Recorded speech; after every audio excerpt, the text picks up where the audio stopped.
I'm Pandori the Panda. What's your name? Hey kids, put on your happiest faces because the Banana Split Show is about to begin. Ladies and gentlemen, we do these shows for free. We do whatever show you want us to do for pushing the buttons on the show selector.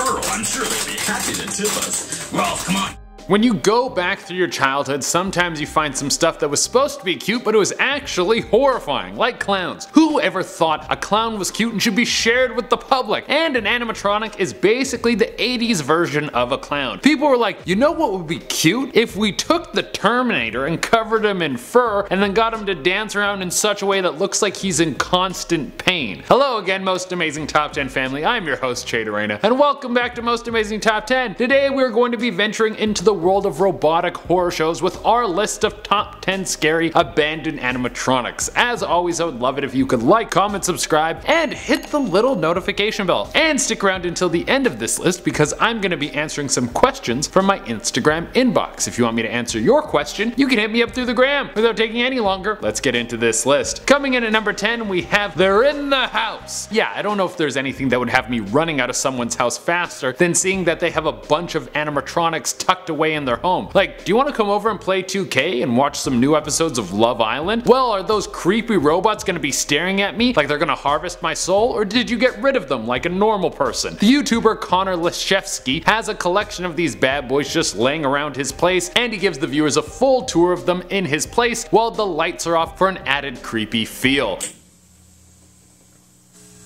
Okay, open the curtains. Okay, this is Rolf the Wolf saying thanks for using the show selector.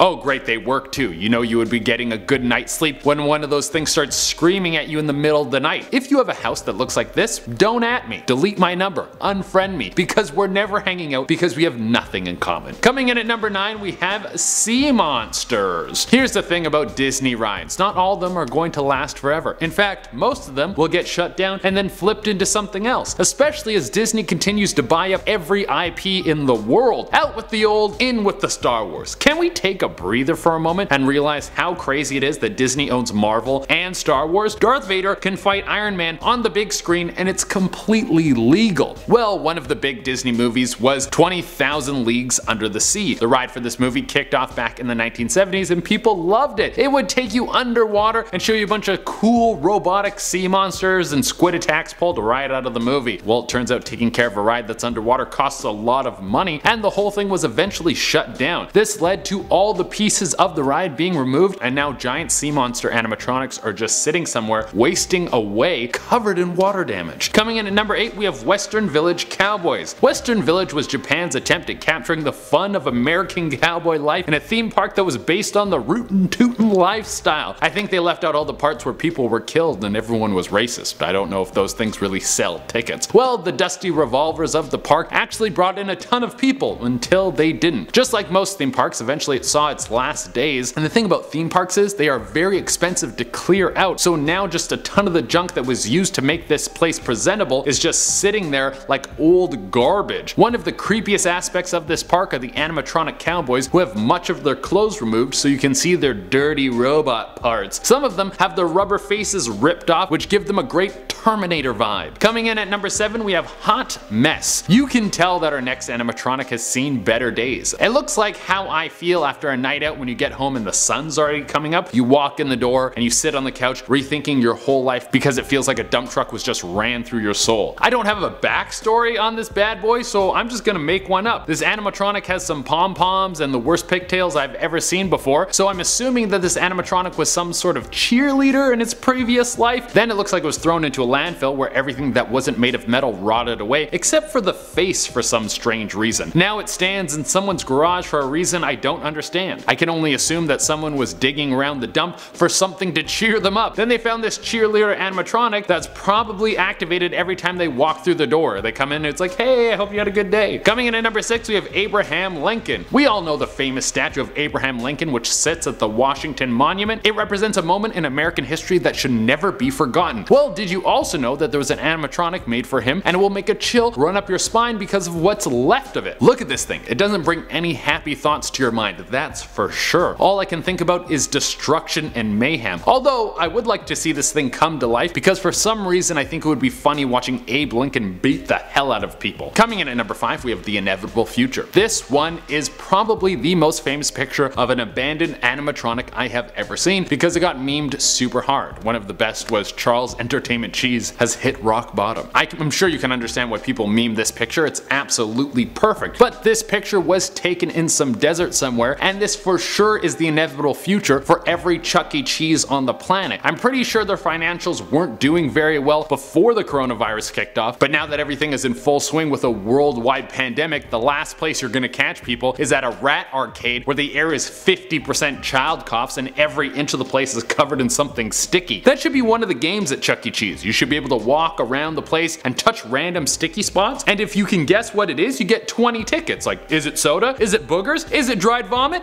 Who knows? Coming in at number 4 we have Billy Bob Brock Ale. I have no idea who this animatronic is, but apparently it was an animatronic from Showbiz Pizza in Florida. It should be no surprise that it's fallen apart. Just kidding, everyone likes to dog on Florida, but the leftover shell of this former band member is enough to make your dreams turn into a hellscape. Coming in at number 3 we have Gremlins. Gremlins is one of the best horror movies of its day. If you go back and watch it now it seems kind of cheesy, but I used to love this one as a kid. The movie is still referenced in pop culture to this day. In the movie they have one very cute looking Furby-esque animatronic and then there's a bunch of creepy ones that look like they're living in a demon's foot fungus. And if you wanted to see the inner workings of one of these bad boys, well, here you go. This is some of the coolest stuff to me. It's a hit of nostalgia combined with details of how movie magic works. One day we're gonna see one of these for Baby Yoda. Coming in at number 2 we have Old Man Terrifying. This next one looks like something that everyone sees when they have sleep paralysis late at night. One look into this thing's eyes and it should be no surprise that it came from an English theme park that is shut down now. Mind you, this thing was supposed to be a ghoul, so I think it was doing a pretty good job at being terrifying. But what I can't understand is how people running the park thought that they were going to get some business after people saw this thing. Sure, you come to visit and then you get a good fright, and it seems like all fun and games in the moment, but then the 6 months of night terrors you get after you get home will ensure you never venture back to this park again. And coming in at the number 1 spot we have Jason Voorhees. I don't know how to feel about this. Half of me thinks this is so funny, like it is an amazing prank, and the other half of me thinks this is the most terrifying mean thing you could do to people. But let me give you a rundown on this one. First, I'm going to show you the picture. In the picture you can see 2 people. One of them is of course Jason Voorhees, and the other is Curtis Larr. Larr built a life-size Jason animatronic and anchored it to the bottom of a lake. Now it's so far deep down that most people would never see it, which kind of makes the whole thing a cool art project. But I'm thinking about the one person who would take a deep plunge into this lake and then see this thing and then instantly have a panic attack. Or one day the thing gets dislodged from the bottom of the lake and then there's just a Jason bobbing around in the middle of the water. Yeah.